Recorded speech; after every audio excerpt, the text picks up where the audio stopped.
আমাদের আজকের গল্প গৌতম রায়ের লেখা কলমে রক্ত।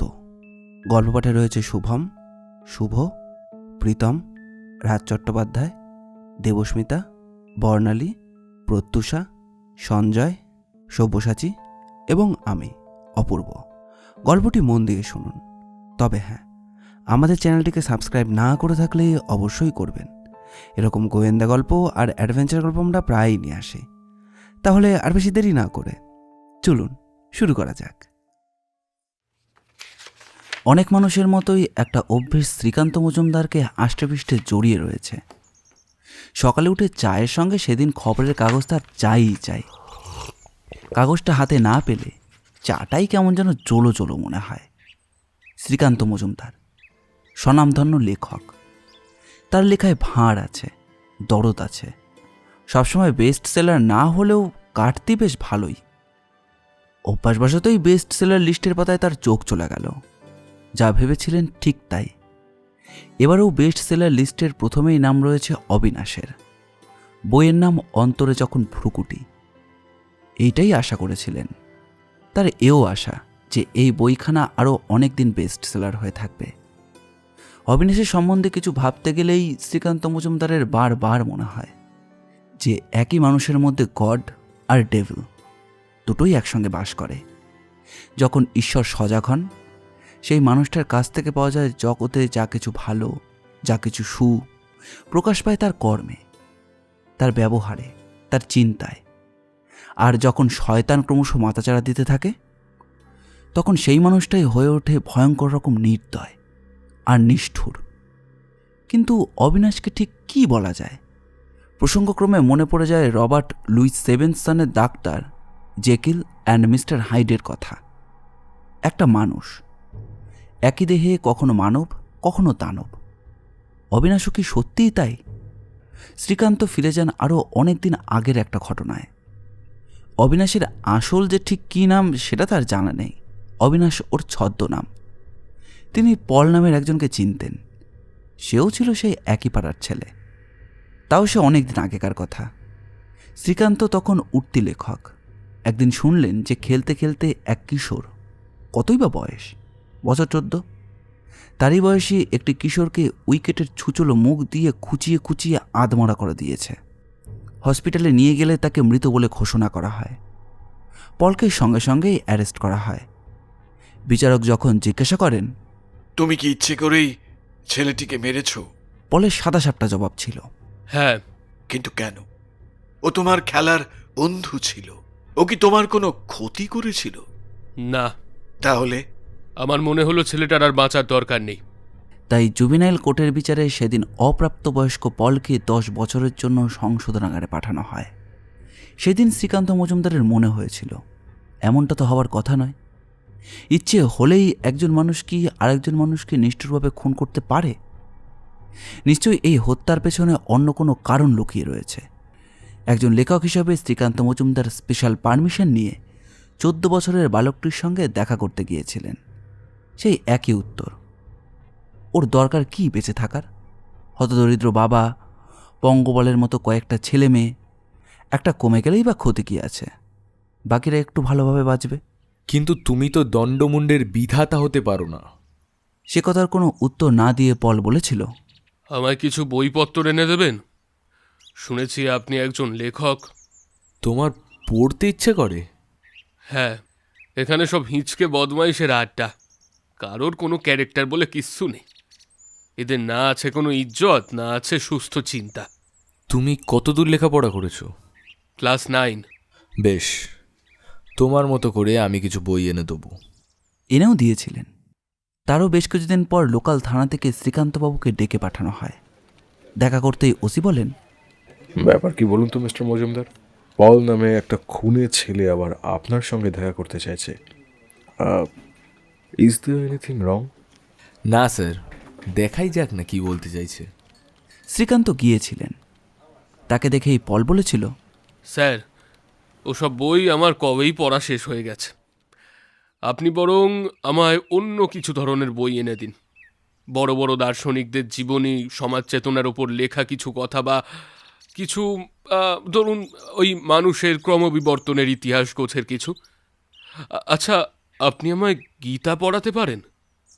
শ্রীকান্ত মজুমদার সেদিন চমকে উঠেছিল। এ ছেলে বলে কি?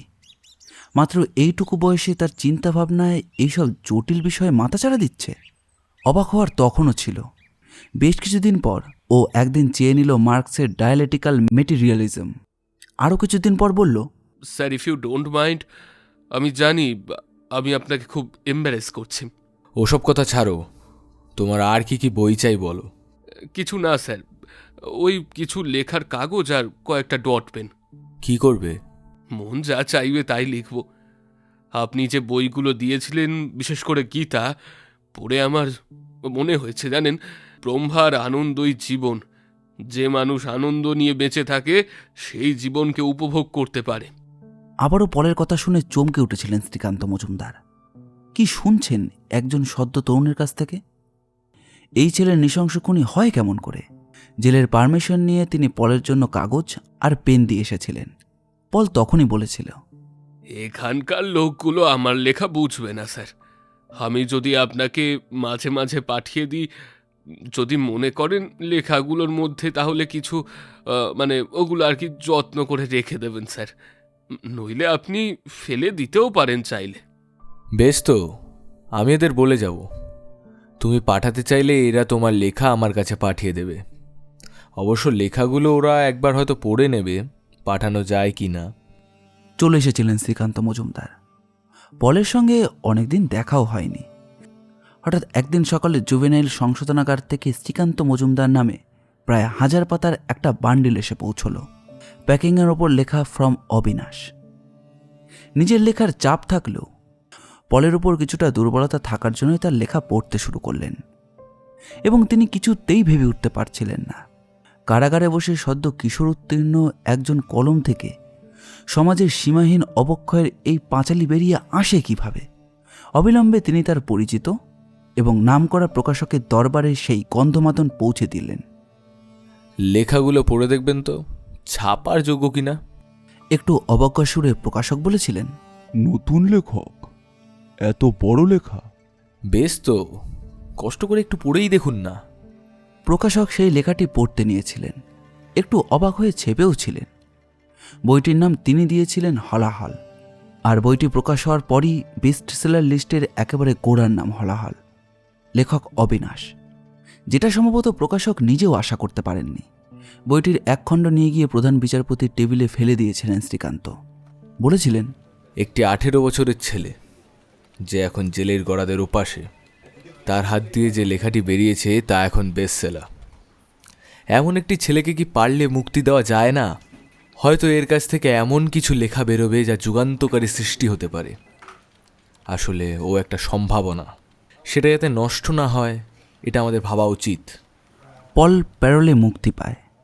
শ্রীকান্ত মজুমদার ভেবেছিলেন পল মুক্তি পেয়ে তার সঙ্গে দেখা করবে, তার ভবিষ্যৎ পথনির্দেশ শুনতে চাইবে। কিন্তু না, জেল থেকে বের হওয়ার পর পল একবারের জন্য শ্রীকান্তবাবুর কাছে আসেনি। অনেক খোঁজখবর করেও পলের আর তিনি কোনো সন্ধান পাননি। শ্রীকান্ত ধীরে ধীরে পলের কথা ভুলে যাওয়ার চেষ্টা করছিলেন। জেল থেকে বেরিয়ে পল ভেবেছিল সে এখন কোথায় যাবে। দেখতে দেখতে বেশ কিছু বছর জেলের মধ্যেই কেটে গেছে, 14 থেকে 20। 6 বছরে সে বয়সে অনেকটা বড় হয়েছে। এখন তার দাড়িগোঁফ উঠে গেছে। এমনিতে সে দেখতে শুনতে বেশ হ্যান্ডসাম, লম্বা চিপচিপে চেহারা, চোখ দুটোও বেশ রোম্যান্টিক। তার উপর হালকা দাড়িগোঁফে তাকে দেখায়ও বেশ। তার প্রথম বইটাই বেস্ট সেলার হওয়ার জন্য তার হাতে কিছু টাকা পয়সাও আসছে। কিন্তু তার তো কোনো আস্তানা নেই। মনে পড়ে যায় তার দেশের বাড়ির কথা। জায়গাটার নাম ছিল জনাই। ছোটবেলায় তার কেটেছে তার বিধবা মাসির কাছে, কারণ মা বাবা দুজনেই কত। একবার ভাবলেও মাসির কাছেই ফিরে যায়। মাসির কথা, বাড়ির কথা মনে হতেই তার মনে পড়ল গীতার কথা, তার বাল্যবান্ধবী। তার ছোটবেলাটা কেটেছে গীতার সঙ্গে। গীতাকে ছাড়া তার আর কারোর সঙ্গেই ভাবটাপ ছিল না, কারণ বরাবরই সে একটু আত্মকেন্দ্রিক, নিজের মনে থাকতেই ভালোবাসত। মনে পড়ে গীতার সঙ্গে নির্জন দুপুরে পুকুর পাড়ে কিংবা আমবাগানের বিশাল গাছটার নিচে বসে সারা দুপুরটা বর বউ খেলে কাটাত। গীতা রান্নাবাটি করত, সবই অলিক রান্না, অলিক খাওয়া। তারপর না, বর বউ যে কী ব্যাপার সে জ্ঞানটুকুও তাদের কারোরই ছিল না। তবে দুজনে হাত পা ছড়িয়ে ঘেঁষে ঘেঁষে বসে থাকতো। দুজনেরই ভালো লাগতো। তারপর সন্ধে নামার কিছু আগেই ওরা বাড়ি ফিরে আসতো। সেন্স সেভাবে গ্রো না করলেও 12 বছরের ছেলে আর 10 বছরের মেয়ের মধ্যে বেসিক ইনস্টিংক্টটা সামান্য সামান্য কাজ করতে শুরু করবেই। এ তো প্রকৃতির নিয়ম। পলের মনে পড়ে কলকাতায় মামার বাড়ি আসার আগে পল একদিন গাছতলায় হাবিজাবি এবং অর্থহীন কথা বলতে বলতে গীতাকে জড়িয়ে ধরে একটা চুমু খেয়েছিল। না, গীতা সেদিন কোনোভাবেই হকচকিয়ে যায়নি, শুধু বলেছিল, হঠাৎ আমায় চুমু খেলি কেন রে? কি জানি কেন, তবে তোকে চুমু খেয়ে আমার বেশ আনন্দ হলো। তোর হয়নি? কে জানে বাপু, কি আনন্দ হয়। ঠোঁটে ঠোঁট লাগালে বুঝি তোর আনন্দ হয়? হ্যাঁ, হয়তো। ঠিক আছে, তোর যখন আনন্দ হয় তখন রোজ খাস। তারপরই তার কলকাতায় মামাবাড়িতে চলে আসা, মাসেরই তাগিদেই। ওখানকার প্রাইমারি স্কুল থেকে কলকাতার স্কুলে ভর্তি হওয়া। আসার আগের দিন গীতা খুব কাঁদছিল। ওকে থামাতে সেদিন অনেকক্ষণ দুজন দুজনকে জড়িয়ে ধরে বসেছিল। আরও একবার ওরা চুমু খাওয়াখাই করেছিল। আসার আগে পল বলেছিল যে স্কুল ছুটি হলেই ও নিশ্চয়ই ফিরে আসবে। গিয়েও ছিল।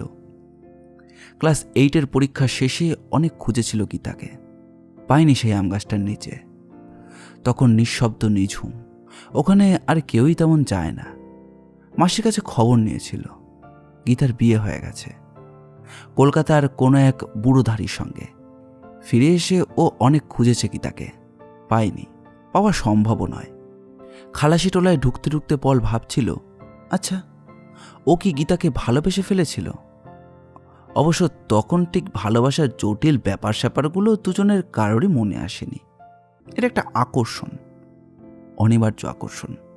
মদের গ্লাসে চুমুক দিতে দিতে ও প্রায়ই ভাবে গীতা বোধহয় ভুলে গেছে ওকে। যেতেই পারে, কারণ তাদের মধ্যে তো কোনো সম্পর্ক তৈরি হয়নি, কোনো প্রতিজ্ঞা, কোনো আশ্বাস, কোনো শপথ, কোনো আন্তরিক অঙ্গীকার। গীতার মুখ এখন আবছা। সেও হয়তো তার স্মৃতির আড়ালে হারিয়ে গেছে। মামামির আশ্রয়ে সে আর ফিরে যায়নি।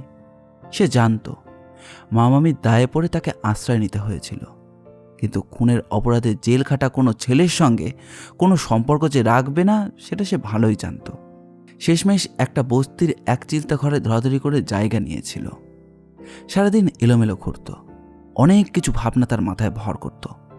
ভরপেট মদ খেয়ে বসত লিখতে, অনেক রাত পর্যন্ত লিখত, যা তার ভালো লাগে, যেটা তাকে আনন্দ দেয়। তার উপাখ্যানে নিজের অজান্তেই গীতা এসে উকি দিত, আবার হারিয়েও যেত। এরই মধ্যে একদিন হলাহল উপন্যাসের পাবলিশারের কাছ থেকে নিজের পরিচয় দিয়ে দাঁড়ালো পল। তিনি নতুন লেখা চান।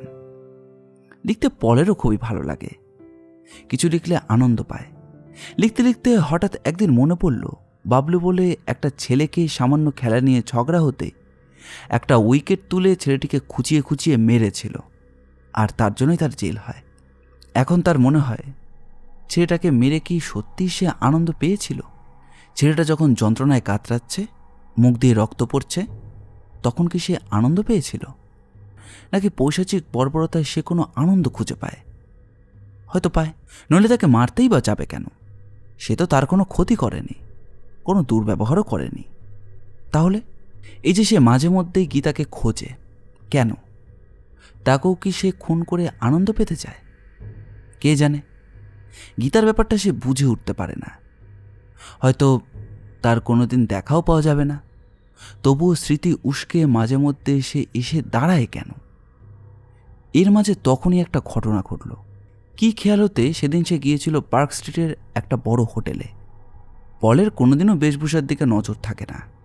আধময়লা পাজামা আর পাঞ্জাবি পরে সে গটগট করে হোটেলে ঢুকে যাচ্ছিল। গেটের মুখে আটকালো গেটের নজরদার। কিধর যাতা হ্যায়? পল বিরক্ত হয়ে ওর মুখের দিকে তাকিয়ে বলে, क्यों अंदर जाना है? কিস লিয়ে?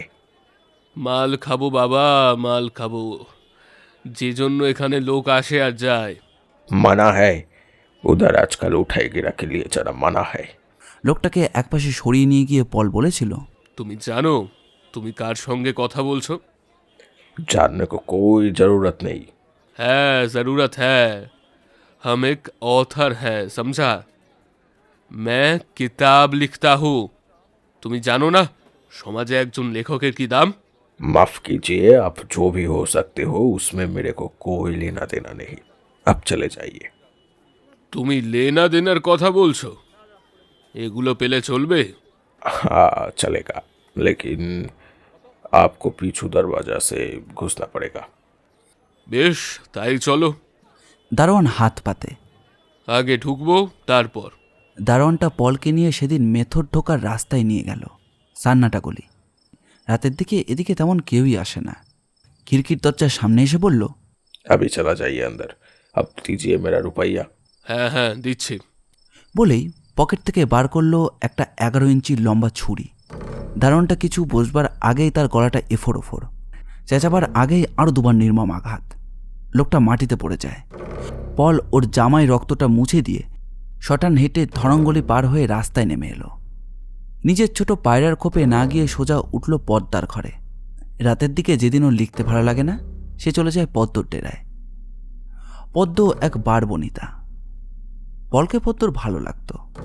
পদ্মর সঙ্গে পলের অনেক রাত কেটেছে যৌন সম্ভোগে। পদ্মকে যে পলের খুব ভালো লাগে তা নয়, খুব যে একটা আনন্দ পায় তাও নয়, কিন্তু যৌবনের কিছু দাবিও মেটায়। পল আনন্দ না পেলেও একটা তাৎক্ষণিক তৃপ্তি পায়। জামাকাপড়ে রক্তে ছিটে নিয়ে পদ্মর ঘরে ঢুকতেই পদ্ম শিউরে ওঠে। এ কি? এ তোমার কি অবস্থা?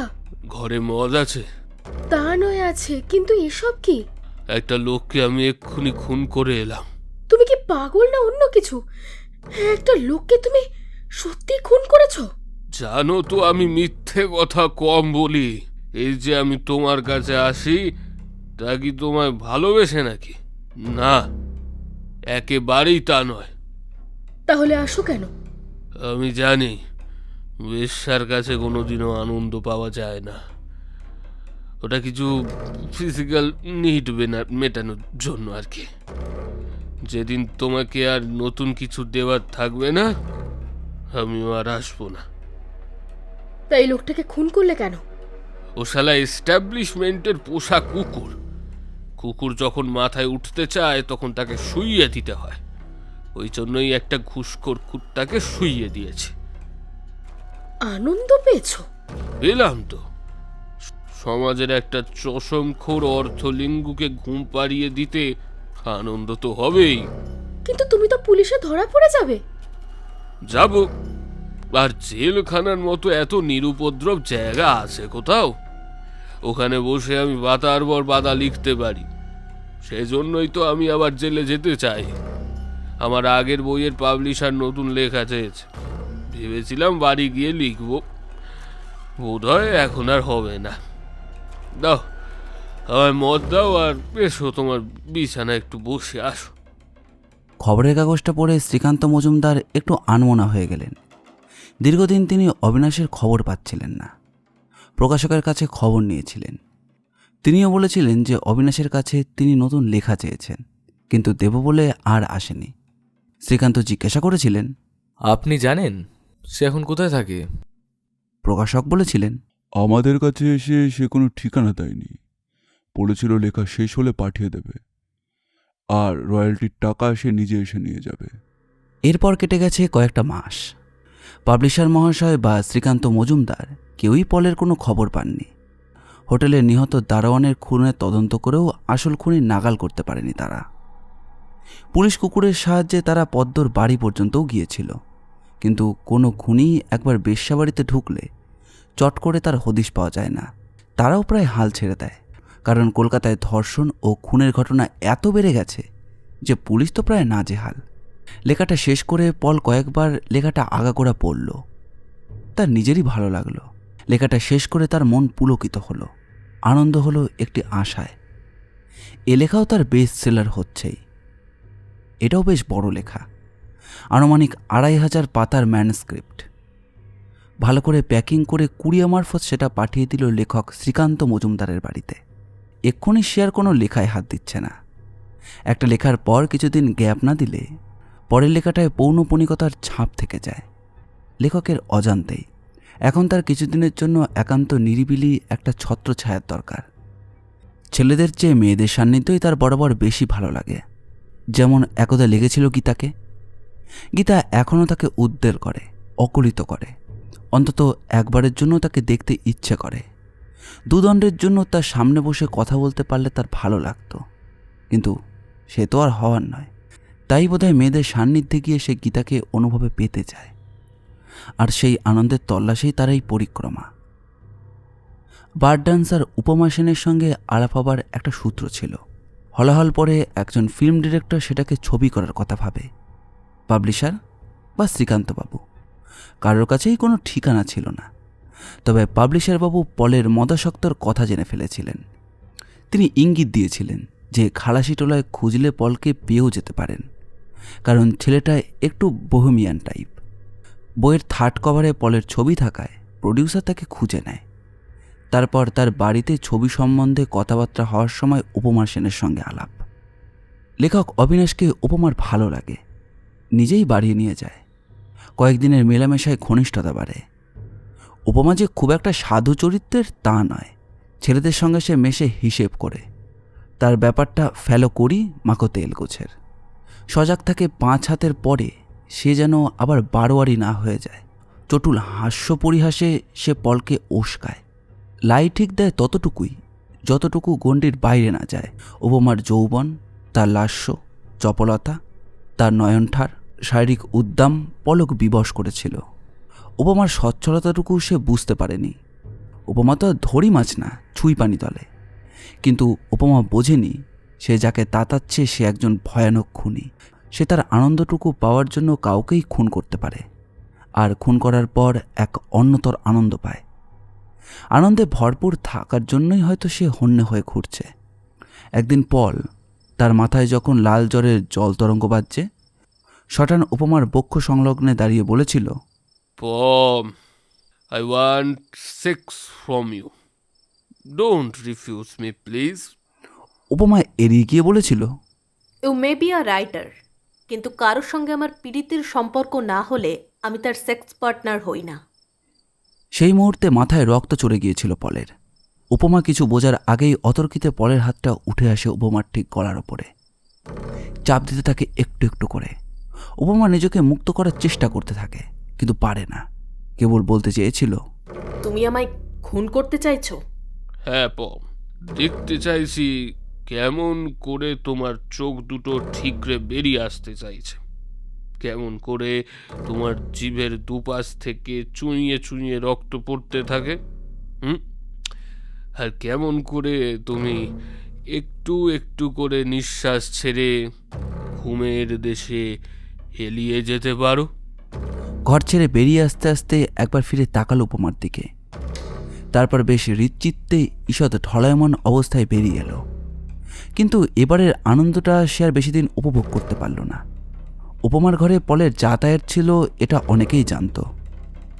ওর বাড়ির লোকেরা তো বটেই, প্রডিউসারও কিছুটা জানতেন। তাছাড়া উপমার খালি গলায় খালি হাতের ছাপ পলকে আইডেন্টিফাই করে। ধরা পড়ার পর পল বলেছিল, অনেক দিন পর একটা নিটোল আনন্দ পেলাম। মেয়েটা আমায় নিয়ে খেলছিল, খেলা ভালো, কিন্তু কুত্তা খেলানোটা ঠিক মানা যায়নি, আর তাই। বিচারক যখন জিজ্ঞাসা করলেন, উপমাকে খুন করে তুমি কি পেলে সাহিত্যিক অবিনাশ? আনন্দ, আনন্দ জজ সাহেব, আনন্দ। আনন্দই হচ্ছে জীবন, আনন্দই পরমা। পৃথিবীতে আসি, কিচ্ছু নিয়ে আসি না, কিছু নিয়েও যাব না। তারই মধ্যে যতটুকু আনন্দ করে নেওয়া যায়। ওই নচ্ছার মেয়েটাকে শেষ করে কিন্তু আমার বেশ তৃপ্তি হয়েছিল। অবিনাশকে পাঠানো ম্যানস্ক্রিপ্টটা পড়ার পর শ্রীকান্ত মজুমদার সেটা পাঠিয়েছিলেন প্রকাশকের কাছে। প্রকাশক সানন্দে সেই বই ছাপছেন, সঙ্গে শ্রীকান্ত মজুমদারের ভূমিকা থাকছে। ভূমিকার ছত্রে ছত্রে প্রকাশ পেয়ে তার দেখা অদ্ভুত এক মানুষের গল্প। পলের সাজা হয়ে গেছে। 3 ডেলিভারেট মার্ডার করার জন্য তার শাস্তি হওয়া উচিত ছিল ফাঁসি, কিন্তু both public prosecutor and defence lawyer চান নিচে পলের ফাঁসি হোক। মনে মনে বিচারকও তাই চেয়েছিলেন, কারণ অবিনাশের প্রকাশিত 2 বই তিনি পড়েছেন। তার ধারণা এই মানুষটার হাতে কাগজ আর কলম পড়লে আরও অনেক ভালো কিছু বেরিয়ে আসবে। এর বেশ কিছুদিন পর শ্রীকান্ত মজুমদারের কাছে এলো পলের একটা চিঠি। ও লিখেছে, স্যার, আমার জীবনের আসল লেখাপড়া শুরু তো আপনার সাহায্যেই। আপনি শতপ্রবৃত্ত হয়ে আমার লেখা ছাপতে না দিলে আমার আত্মযন্ত্রণা বেড়েই যেত। আমি বেশ ভালো আছি স্যার। আমাকে আমার মতো জেল কর্তৃপক্ষ ছোট একটা ঘরে ছেড়ে দিয়েছেন, বেশ কোজি রুম। আমি এতদিন জেনেছি জীবনের সব কিছুর ওপরেই আছে আনন্দমার্গ। চট করে সেই অপার আনন্দটুকু কেউ নিতে পারে না। আপনি হয়তো ভাববেন, যে হাতে কলম ওঠে সেই আঙুলের চাপে কি করে একজন মানুষ মারা যায়, তাই না? সবাই পারে না, আমি পারি। তাই তো সেই নিরীহ ছেলেটার মৃত্যু যন্ত্রণা দেখতে আমার ভালো লেগেছিল। ঘুষখোর দারোয়ানটাকে ছুরি দিয়ে ফালা ফালা করে দেওয়ার পর মনে হয়েছিল লোকটা আমাকে ঢুকতে না দিয়ে যেটুকু অপমান করেছিল, নির্লজ্জের মতো হাত পেতে ঘুষ নিতে যার হাত কাঁপেনি, তার ফালা ফালা শরীরটা ছটফটানি দেখে আমার বেশ আনন্দ হয়েছিল। কেন জানি না হয়েছিল, এটা বলতে পারবো না, কিন্তু হয়েছিল। উপমা মোটেই ভালো মেয়ে নয় স্যার। আমি জানি ও কাছে আসার ভান করে, কিন্তু কাছে আসে না। এটা তো ডিপচারি। আমাকে নাচিয়ে ও মনে মনে যতটা সুখ পেত, আমার শক্ত আঙুলটা যখন ওর গলায় চেপে বসছিল, তখন আমিও এক স্বর্গীয় আনন্দ উপভোগ করেছিলাম। স্যার, আপনিই বলুন, মানুষ একটু সুখ, একটু আনন্দ পাওয়ার জন্য কত কি না করে, আর আমি এতটা সহজলভ্য আনন্দ হাতছাড়া করব? এটা কেমন করে হতে পারে বলুন? আপনি বোধহয় ভাবছেন আমি একজন শয়তান। আমার হিসেব বলে আমি ভগবান। ভগবান যদি কেউ থেকে থাকেন, তিনি থাকেন অপার আনন্দে। পারুক না সে যেমন ভাবে জীবন থেকে আনন্দকে ছিনিয়ে নিতে। আমি নতুন লেখায় হাত দিয়েছি, শেষ হলে আপনাকে পাঠিয়ে দেব। আমি বেশ ভালো আছি স্যার, ভালো আছি, সুখে আছি, আনন্দে আছি। এটাই তো চেয়েছিলাম। চাঁদে যেমন কলঙ্ক আছে, আমার আনন্দে গোচনার মতোই একটা যন্ত্রণা আমায় মাঝে মাঝে বড্ড জ্বালায়।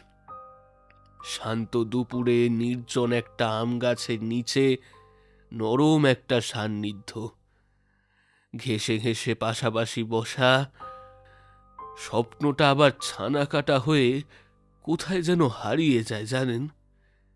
লেখক সাহেব, আপনিও তো বড় মাপের লেখক। বলুন না, সে আমার এমন কি যন্ত্রণা যা আমায় ইতি অবিনাশ। আমাদের আজকের গল্পটি ভালো লাগলে অবশ্যই লাইক করবেন, আর কীরকম লাগলো সেটি কমেন্ট করে জানাবেন। আমরা আপনাদের মধ্যে থেকে একটি কমেন্ট পিন করে দেব। এই রকম গোয়েন্দা গল্প আর অ্যাডভেঞ্চার গল্প আমরা প্রায় নিয়ে আসি। আমাদের চ্যানেলটি ঘুরেও আসতে পারেন। আমাদের চ্যানেলটিকে সাবস্ক্রাইব করে আমাদের পাশে থাকবেন। আপনাদের ভালোবাসা একান্ত কাম্য। ধন্যবাদ।